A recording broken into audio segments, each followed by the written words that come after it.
So I was rewatching the Caitlin Clark video and I went, oh, you know what? We have seen this pattern before. We saw this with Obama.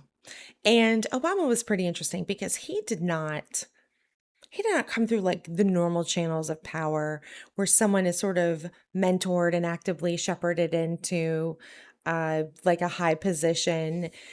There's very much in the United States a you pay your dues and then it'll be your turn kind of approach to a power and positions of power. And so he gives like this incredible speech at the Democratic National Convention. And it was so great. So nice to have an orator, honestly, like an excellent orator. That and he was young, he was dynamic.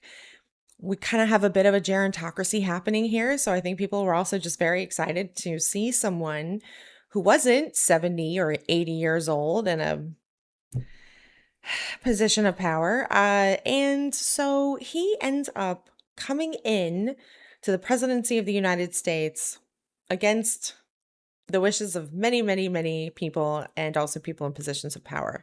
And so the way that you saw this shake out was that you saw absolutely absurd like indictments of him and his character. Things like he wore a tan suit or he's using Dijon mustard.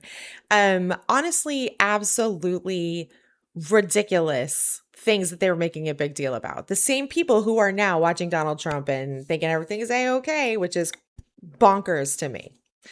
Um, so that's honestly where Trump got his start too. He was basically saying like, the Hawaii birth certificate thing and that Obama wasn't actually a United States citizen and he wasn't born in the US and it's conspiracy and these stupid news organizations kept platforming him because they wanted content. The content machine must be fed and he certainly generated content.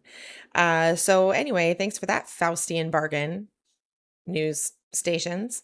But if you look at it, it's very similar to the Caitlin Clark thing where he's coming in to a place where they have an established hierarchy, established status. They're coming in with their own status, and the people who are there don't like them for whatever reason. And so they are taking action against these people in ways that are truly petty, damaging, and not really fair or true. And so when I think this is something that's going to be very resonant for many victims of abuse because often victim of abuse is in a hierarchy somewhere, in a family, at a workplace, um, some kind of organization or friend group, and you somehow have lower status, and people are trying to keep you in your place. Um, and if you're accepting the narrative that everyone is telling each other, you're not realizing this whole status maneuvering thing is happening. So the friends are talking friend group stuff. Um, and oh, we're friends, and friends do these things for each other. And so you think, oh yeah, me too. And then you're in the friend group and you're doing things for people, but they're not doing things for you. Or you're not getting the same responses from people. And it's like, well, why? The why could be that you have less status or they want you to have less status and they want to put you in your place. And so if you're believing the story, if you're believing the narrative, but these status currents are happening behind the scenes, people don't like you. People are complaining about your tan suit, your Dijon mustard. It's like, fools. Anyway, so legitimately they're reaching. And because they don't like you and because there's, a desire to put you in your place, things you're doing will get jumped on while someone else could do those very same things and they will be given the benefit of the doubt. It won't be seen as wrong or a violation of like the rules of the social group that you're in. And so I've seen people try to make an end run around this status thing. And I do want to say that just being lower status in and of itself isn't necessarily a wrong thing. It really depends on how the status is being calculated. So, for example, when you look at things happening in the United States around certain men who felt entitled to a kind of status, men who felt that they should be participating in the status economy in a very different position. And so we end up with these arguments that look like gender wars, men versus women, when really it's a covert status discussion that everybody is having, where, men are trying to put women in a lower status if they are choosing to not date, maybe have cats, not have children. Well, you should be in a lower status. And those women are like, haha, absolutely not. I'm living my best life. I have my own money and peace. And I'm not cleaning up after another adult person who, for some reason, thinks I'm like, should be their mother that they have sex with. So they're rejecting that. And so some of the guys that don't like not having the status that they want, they try to do an end round or end round end run around it by going to other countries where they think they will have status and therefore can get the women that they want doing the tasks that they want them to do. So that's why you see passport bros. They're saying with their mouths, oh, I want feminine women, when in reality, what they want is a woman who is underneath them in status, that they can treat pretty much however they want to. And so they are looking for submissiveness. And I always thought it was hilarious that they thought Asian women were submissive or Hispanic women that they thought that they were submissive. Because if you know any Asian or Hispanic women, you know that is not true. And in fact, there was like I feel like it was the 80s, there was this whole like dragon lady stereotype that I'm not saying it's okay, but I'm just saying like, there were signs. But in reality, what they were doing is they were going to a country that had less resources and then finding the women in that country who had lower status and then using their in this case like American status or their Western status, their white male status, to get these women to come back with them to be married, but in essence they are their bang maid, mother wives, because they do not want to take care of themselves like grown adults. They want someone else to do it for them because it makes them feel like they are important, very important people. The interesting thing is, I've known many very important people and very important men, and I will tell you that they they have status, so they're not out there trying to extract submission from people because they don't need to. They when they go in a room, they people essentially genuflect to them because they're a person of status and power and importance, and so they're not trying to power over their family. It's the people who don't have the status really that are attempting to do this. So if they can't go and get that status in society, they're going to try and do it within their home. And so I actually have a personal story time about this.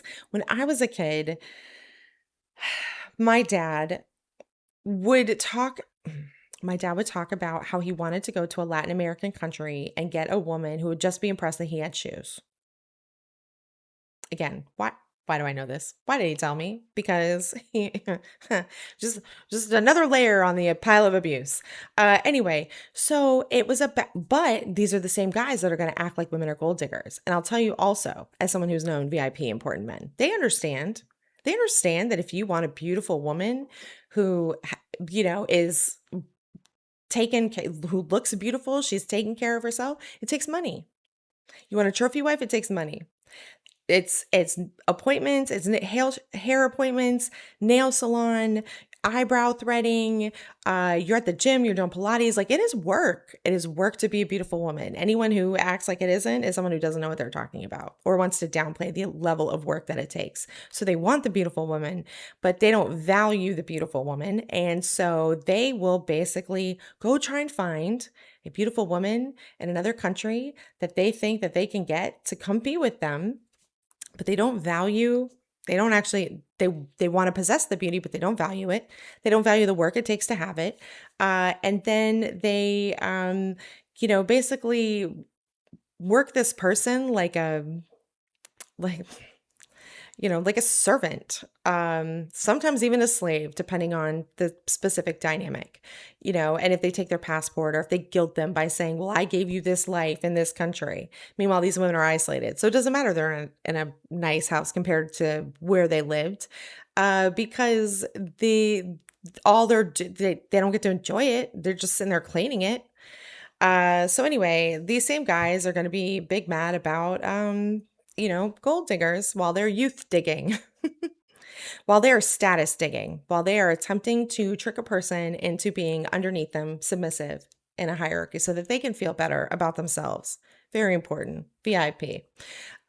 So anyway, there is some discussion online about how dating down for women often means that they end up in abuse dynamics. And because let's say the woman wanted to be fair and give somebody a chance, and that these are often the men who most likely become physically abusive. And I don't generally try to bring up gender factors when I'm talking about abuse dynamics, but it matters here. And the reason it matters is because often the physical abuse is a way for them to reinforce their own status to themselves. They feel dominant, they feel important, they feel as if, your fear makes them feel powerful in this particular kind of situation. And therefore, they often will escalate in the abuse, especially if they can figure out a way to blame it on you and it's your fault. So again, these covert status kind of dynamics that we don't recognize them for what they are. We have different language for it sometimes.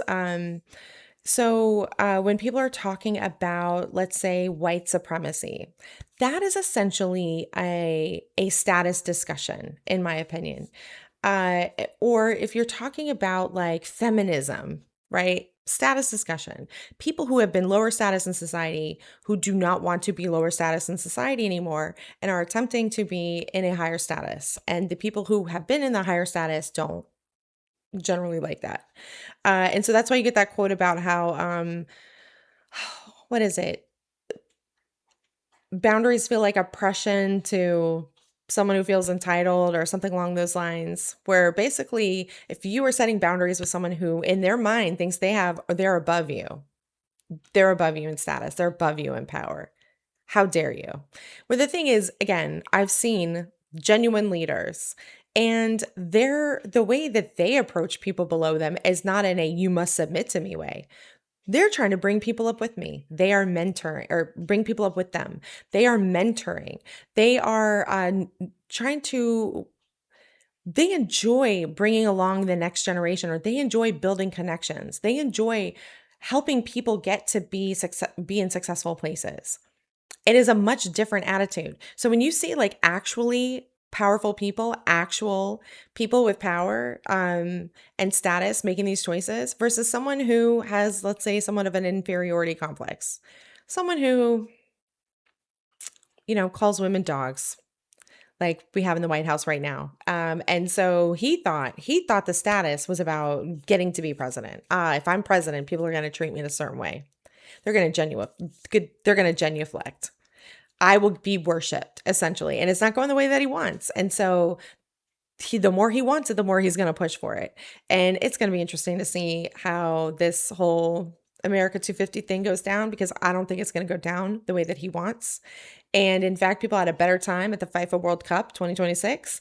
And so, if you're someone who's weirdly obsessed with status and where you rank in a hierarchy, then that's going to feel like an attack, even though it isn't. Anyway, I hope this makes sense, and I'll talk to you next time.